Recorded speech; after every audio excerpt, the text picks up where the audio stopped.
You can comment on your guilty plea.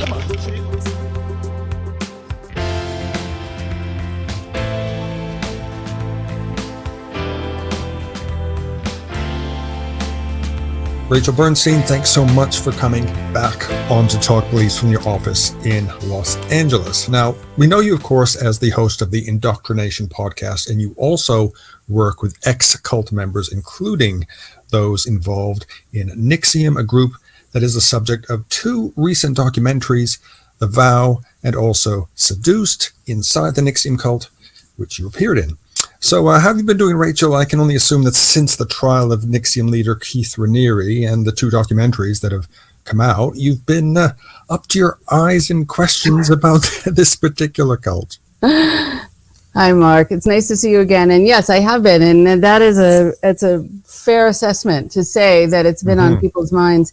And I have been up to my eyeballs, maybe even a little above, because it's really gotten people's interest in NXIVM, of course, Keith Raniere, of course, but also just how this happens and who this happens to, and how you break free, but also as the shows sort of show, how someone can keep the myth going that this is a good idea and this is safe for as long as they can.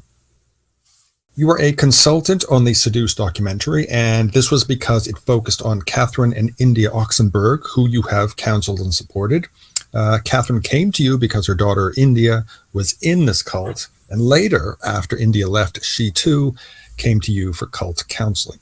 Rachel, does this happen often? A person comes to you who isn't in a cult themselves, but is trying to help a family member who is? Right. So a lot of the consulting work I do is from family members, sometimes even best friends, people who have known people for a long time and are suddenly seeing some very drastic and disturbing changes, or are receiving letters, emails, accusing them of things that they haven't done to them as a way to kind of separate. And they can tell that their history is being rewritten in their mind's eye, and they're wondering who is doing this to them and who is wanting to cut them off from their loved ones. So I'd say a good 50% of the clients I work with came to me after having left the group they were in, because I originally consulted with their loved ones about how to approach them.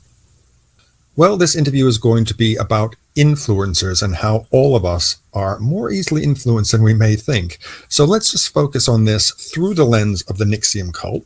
First of all, for anyone who doesn't know, what was NXIVM and what eventually became of its leader?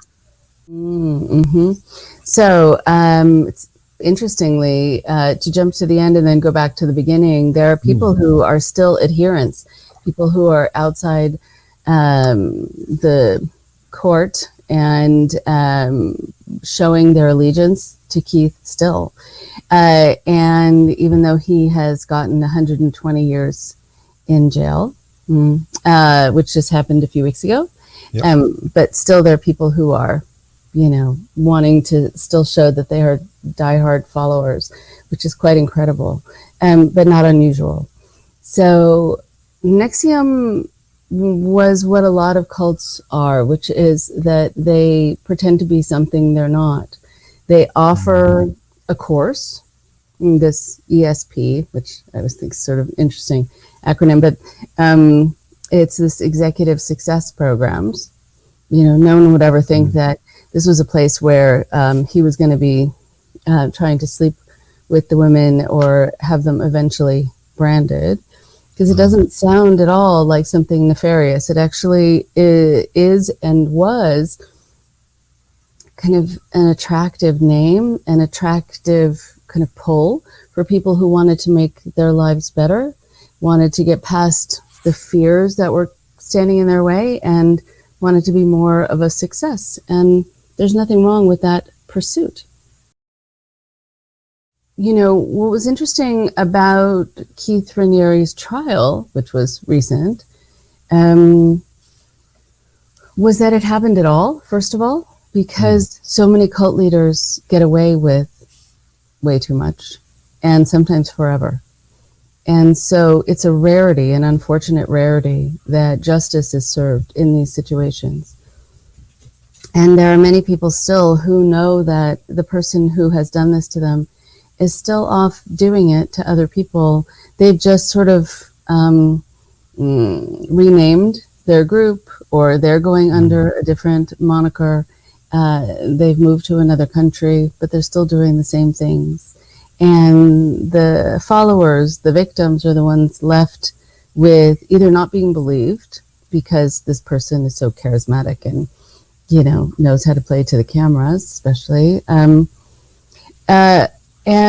that, you know, they've moved to a place to do this where within that country the laws protect them and don't necessarily protect their victims. So there was something very powerful and I think very healing for a lot of people that a trial happened at all. And then the fact that he got 120 years, I think really helped to show the gravity of his, you know, sociopathy, his depravity.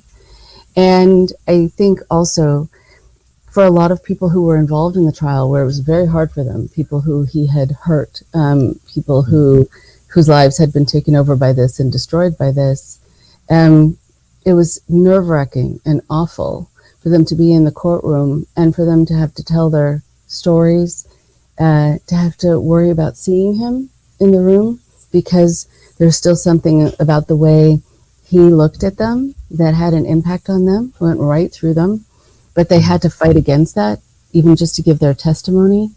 And so I think for those people who had to go through that, who were brave enough to go through that, to have it be where something really good occurred from their hard work and their sacrifice in doing that, because they knew that along the way, a lot of them were not going to be believed, and that is what happened.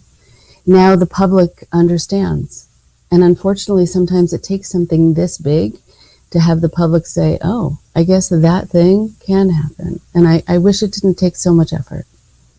So Keith Raniere has been sentenced to 120 years in prison, as you said.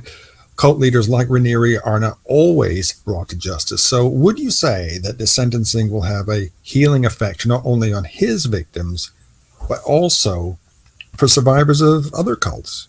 Right. A lot of people have said to me that it has empowered them to think about taking the evidence that they have and the experiences, writing them down, getting any kind of files, getting any kind of paperwork that they think is going to help them, connecting with other people who have also been damaged, who have been hurt and affected by these same people who hurt them, and joining forces to see if something can finally be done. And so a lot of people are using what has happened with Keith Raniere as a motivator to finally feel like maybe something can be done, and maybe the law will care, and maybe there are attorneys who will finally take their case and who will believe that this happened. I think what's also happened is that it's been an interesting thing for somebody to see, and I've gotten a lot of calls about this, for somebody to see that now they have a way of showing their attorney or their city council person or whoever they went to who originally said, oh, you know, you're probably just exaggerating, you know, here, no, this actually, this has set legal precedent. And again, these shouldn't be so few and far between, because there are a lot of people out there doing bad things and getting away with them. But now the attorneys and lawmakers have language to use that they know then can be given to the actions that were taken by the cult leader against their victims. They can use the language of undue influence, and they can use the word abuse and not take it off the table because the people were over 18, and people then assume that means that they were adults choosing to be there and choosing to go through what they went through. Okay, now, as I'm sure you know, Rachel, a lot of people will look at victims of groups such as NXIVM and say, I would never be so stupid as to be drawn into a cult. And especially in this case, I would never allow myself to be branded. Well, that is where influence comes in. A lot of these cults often present themselves initially as something quite innocuous. Isn't that right? When people talk to me about the things that have happened to them within a particular group, if I ever want to teach people about how you can be drawn into something thinking it's much more innocent than it is, I will tell the stories about what has happened to people within a particular group, and then I'll show them the group's website or a brochure, and it's all very happy or very kind of serious about making your life better. There are no tells necessarily, only for the people who sometimes really know where to look. If someone is saying this is the only way and this is the true way, and that of course gets my spidey senses tingling. But for other people, they're going to say, oh, I finally found this place. That's the way that I'm going to be able to have a good life, a happy life, get the answers to my questions. But the people also seem very trustworthy and are sometimes attractive, sometimes also maternal or paternal in their way and in the way they present themselves, so it seems safe. So people have no idea what they're getting involved in. And still, there are people who were involved in NXIVM who saw the trial happening and were shocked because they had no idea that was happening in the group they belonged in and that they had worked for and they had been in for years, because cult leaders usually have a lot of plate spinning. So they'll have different parts of their organization and different people doing different things. And the ones who are specially chosen to be kind of in their inner circle, it's kind of a special distinction you don't want. They're the ones who are the most mistreated and abused, and their heads are played with the most. And other people who are just, running their restaurant or their yoga studio or whatever else have no idea what's happening behind closed doors. Now, I think that was Nancy Saltzman who was like his right-hand woman. Do you think she knew kind of what was going on with DOS, which was, of course, the slave enslavement group that that led to the trial? Yeah. I haven't had a chance to talk to her. I mean, I haven't talked to Keith, but I have to assume that because she was so tied in with what he was doing and what the plans were and what she thought was going to be, best for these women, according to kind of how Keith guided her. And in that way, I think there's a kind of a tiny percentage of her that was kind of a follower and an emotional victim in her own right. But by and large, I think she knew. She was probably convinced that it was what was best for them, because Keith had convinced her of it, and she was very susceptible to his control. But I also think that there was a part of her, I have to assume, that liked that kind of control and liked pushing people to their limits, just as Keith enjoyed it. So I think that they were kind of this awful dynamic duo. Yes, and of course, like everyone else, they've invested so much, months, maybe years, that it's very difficult to just leave or to look at the group as something other than wonderful. Yes, right, absolutely. And I think, also for some people, they like that position of power, risen to the top, and she had, a daughter in the group, and I think she needed to prove something about herself that, this was the best thing, and she was right about this. She also had credentials. So I think she needed to come across like she really could back up what she was saying, and might have actually believed to a certain degree that she could. But I also have to assume, and maybe I'm wrong, but I have to assume that someone with credentials would be aware also and would care about the damage they're seeing around them. But I don't know that she did.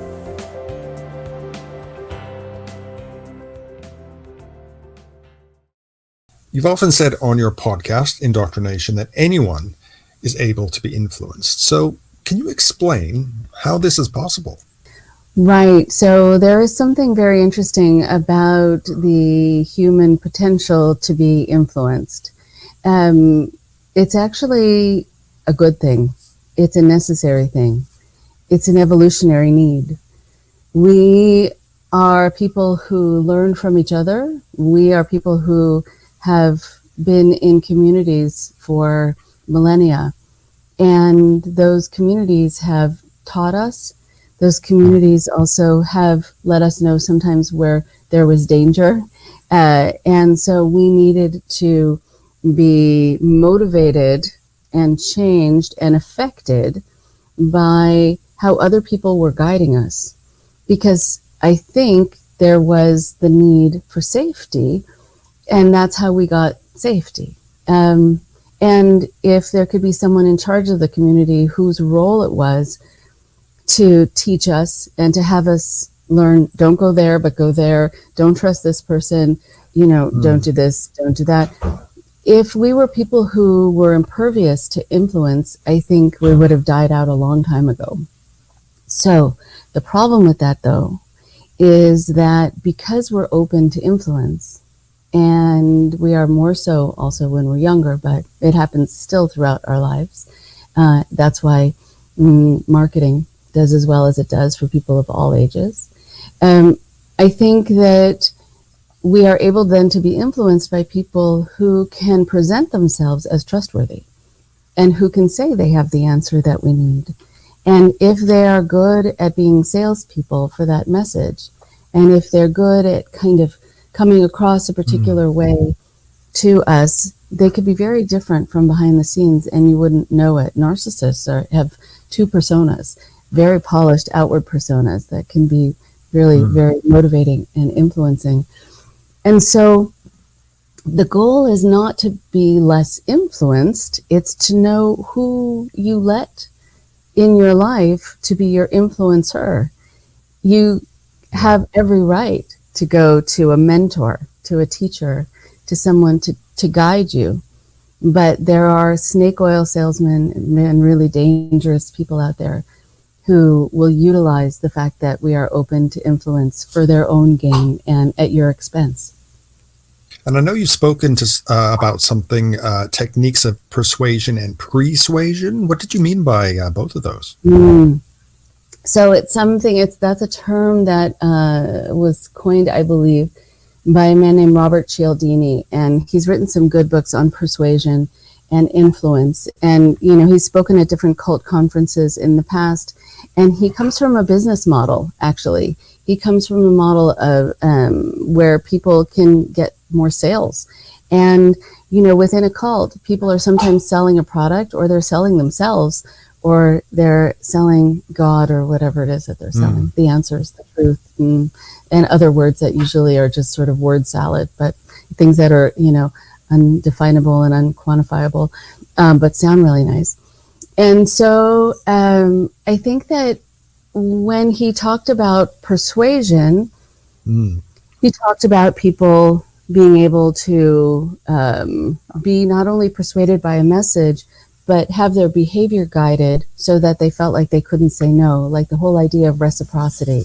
If you feel like someone's giving you immortality, well, how do you pay back for that? You feel like you should in some way, so you give up your life for that, or you give up all your savings for that, or you give up your family for that.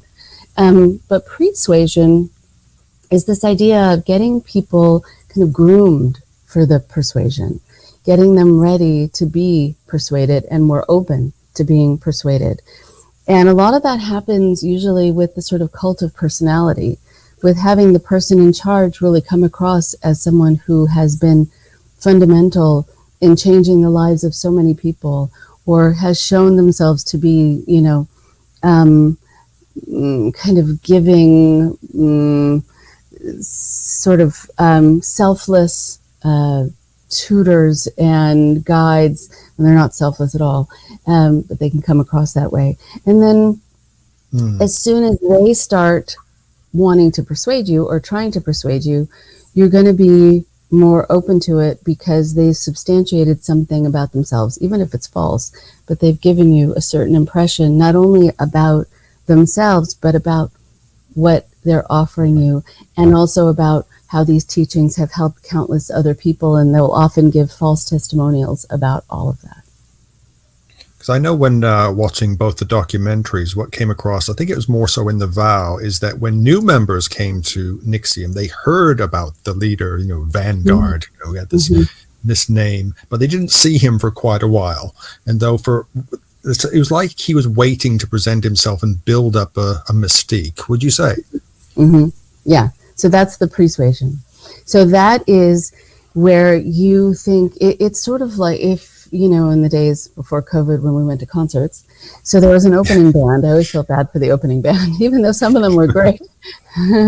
But then there would be this delay and you'd just be waiting for the Who to go on or whatever. I might be dating myself by saying that, but let's say Coldplay, something, whatever, in the last decade or two. And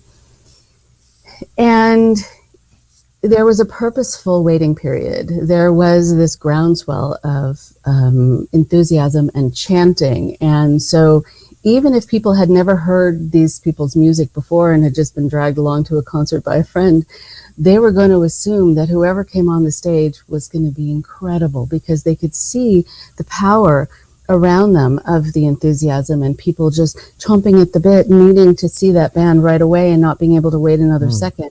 So we're very influenced not only by the waiting, by someone presenting themselves, like revealing themselves as gods, but we're also very much persuaded by the social psychology around us, because you can only imagine if a band were to come on stage and they kept us waiting and everyone was standing there in silence. I have a feeling people would leave.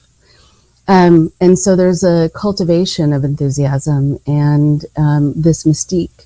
And it's very much like Q from QAnon. This idea of this thing being amorphous. Right. Who is he? So it takes on this sort of deification in people's minds, which is a fascinating thing. And cult leaders know how to utilize that.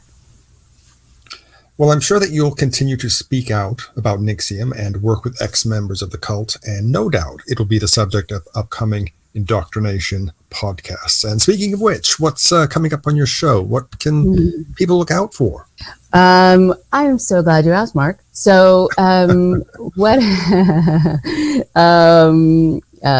I think what I like about indoctrination, very much like the title of your show, is that it's not just about cults. And so there is this sort of broader audience and broader kind of guest pool, because it's a bigger issue when you talk about beliefs. There are beliefs all over the board, and why people believe and how they come to believe and how they come to undo their beliefs. And so it can go in many different directions. Same thing with indoctrination.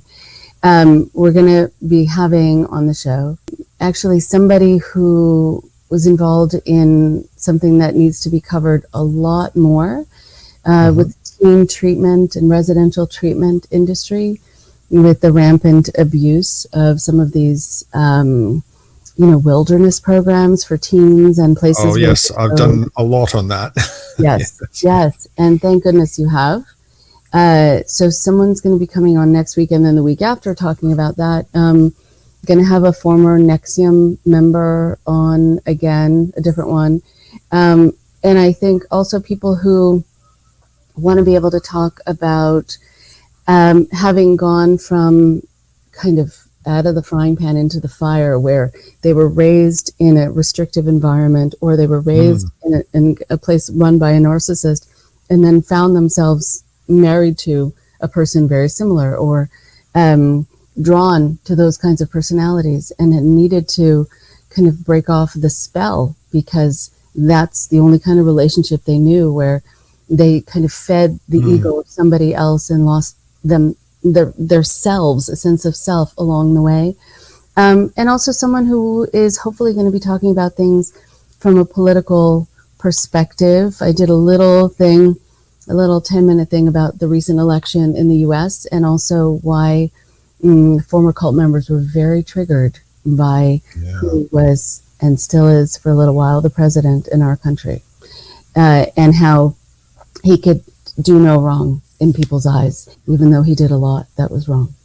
And that was very culty to them, and very alarming, and all too familiar, actually. Well, this has been another fascinating interview with you, Rachel, and I want to thank you for all that you do in helping the victims of cults and educating the public on this provocative topic. As before, I will leave links to the Indoctrination podcast as well as your social media in the description below. And all that's left to say is thank you once again, Rachel, for coming back on To Talk Beliefs.